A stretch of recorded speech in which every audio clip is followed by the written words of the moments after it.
हरिया अपने बच्चों के साथ रहा करता था। अभी उसके बच्चे छोटे थे। हरिया की पत्नी को टीबी की बीमारी हो गई थी, जिसके कारण उसकी मृत्यु हो गई। हरिया जैसे तैसे उन्हें संभालने की कोशिश कर रहा था। वहीं सेठ की बेटी रूपा हरिया को चाहती थी। जब उसे पता चला कि हरिया की पत्नी की मृत्यु हो गई है, रूपा उसके पास गई और बोली, हरिया, मुझे बहुत बुरा लगा सुनकर कि तुम्हारी पत्नी अब इस दुनिया में नहीं रही। तुम अपने बच्चों को कैसे संभाल रहे हो? बच्चे अभी छोटे हैं, उन्हें छोड़ के खेत पे जाना भी बड़ा मुश्किल होता जा रहा है। हरिया, मैं तुम्हारे दोस्त होने के नाते कह रही हूँ, तुम्हें दूसरी शादी कर लेना चाहिए जो तुम्हारे बच्चों और घर को भी संभाले। मेरी बेटियों ने अभी अपनी माँ को खोया है, उनके लिए नई माँ को अपनाने में मुश्किल होगा। अगर नई माँ भी सही नहीं रही तो मैं अपने बच्चों के भविष्य के साथ खिलवाड़ नहीं कर सकता। अच्छा तो मैं चलता हूँ, देरी हो रही है। इतना कहकर हरिया वहाँ से जाने लगता है। उसे जाता देख रूपा डरते हुए कहती है, क्या तुम मुझसे शादी कर सकते हो? हरिया उसे देखकर हैरान था। रूपा उसे नरम आवाज में कहती है, हरिया, मैं तुमसे प्यार करती हूँ, लेकिन मेरे पिताजी तुम्हें पसंद नहीं करते थे। अब तो वो भी नहीं है। क्या तुम मुझसे शादी करोगे?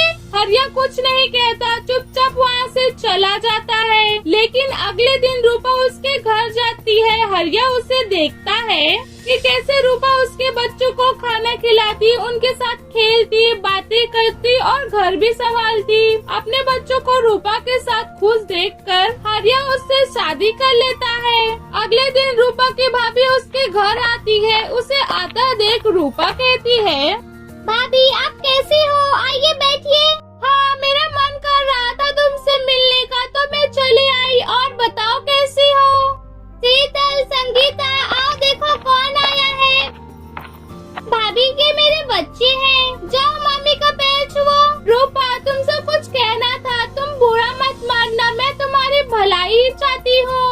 अपनी भाभी के बात सुनकर रूपा शीतल और संगीता को बाहर खेलने के लिए भेज देती है। हाँ भाभी, बोलिए, आप क्या कह रहे थे? तुम्हारे पास हरिया की दोनों लड़की ही हैं। तुम अपना बच्चा कब पैदा करोगी? तुम्हें अपना वंश नहीं बढ़ाना है या फिर ये दोनों लड़कियों के पीछे ही पूरा जीवन बर्बाद करना है? मैं तो कहती हूँ तुम अपना एक बच्चा पैदा कर लो जो तुम्हारे और हरिया के बुढ़ापे का सहारा बन जाए। आखिर इन लड़कियों से तुम्हें क्या फायदा है? भाभी, आप भी कुछ भी कहते रहती हैं। और बताइए, आप कैसी हो?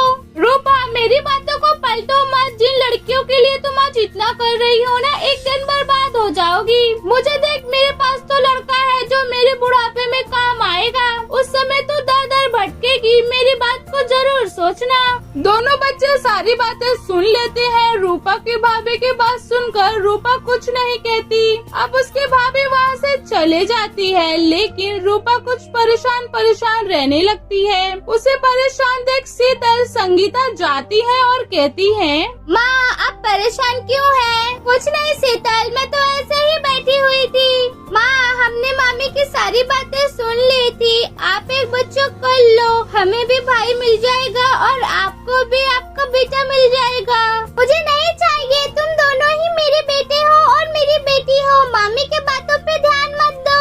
एक बात बताओ, तुम दोनों को किसी को बताना मत। तुम्हारी मामी पागल है, कुछ भी कहते रहती है। इस बात पर सब हंसने लगते हैं। अब इसी तरह कई साल बीत गए। रूपा और हरिया की दोनों लड़कियां बड़ी हो गई थी। हरिया और रूपा ने शीतल और संगीता को खूब पढ़ाया। उनके पास इतना पैसा नहीं था, लेकिन फिर भी हरिया ने अपने खेत बेच दिए और दूसरों के खेतों में काम करने लगा। वहीं रूपा ने अपने गहने बेच दिए। शीतल को डॉक्टर की पढ़ाई और संगीता को टीचर की पढ़ाई करा रहे थे। वहीं रूपा की भाभी अपने लड़के की शादी करा देती है, लेकिन सास बहू की किचकिच से परेशान बेटा अपनी माँ को घर से बाहर निकाल देता है, ये कहकर, माँ, मैं आपके रोज की झगड़ों से परेशान हो चुका हूँ। आप किसी आश्रम में जाके रहो और हमें भी अब चैन से जीने दो।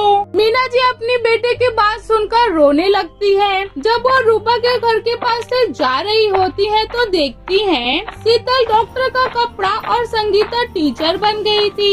ये सब देख ही रही थी और वहाँ से जा रही थी। उन्हें जाता देख रूपा कहती है, भाभी, आप इस हालत में कहाँ जा रही हैं?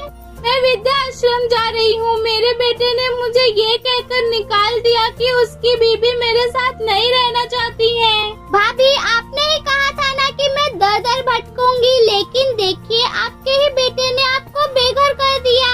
उस दिन की आपकी बातें मेरे दिमाग में चल रही थी। अच्छा हुआ मैंने आपकी कोई बात नहीं सुनी, नहीं तो मैं अपने बच्चियों का भविष्य खराब कर बैठती। आप आइए, आप हमारे साथ ही रहिए। मीना जी को अपनी गलती की सजा मिल चुकी थी। हरिया ने अपनी बड़ी बेटी की शादी कर दी थी 5 वाले गाँव में ही, और छोटी बेटी की भी शादी कर दिया, लेकिन घर जमाई से। अब सब साथ में हंसी खुशी मिलकर रहने लगे।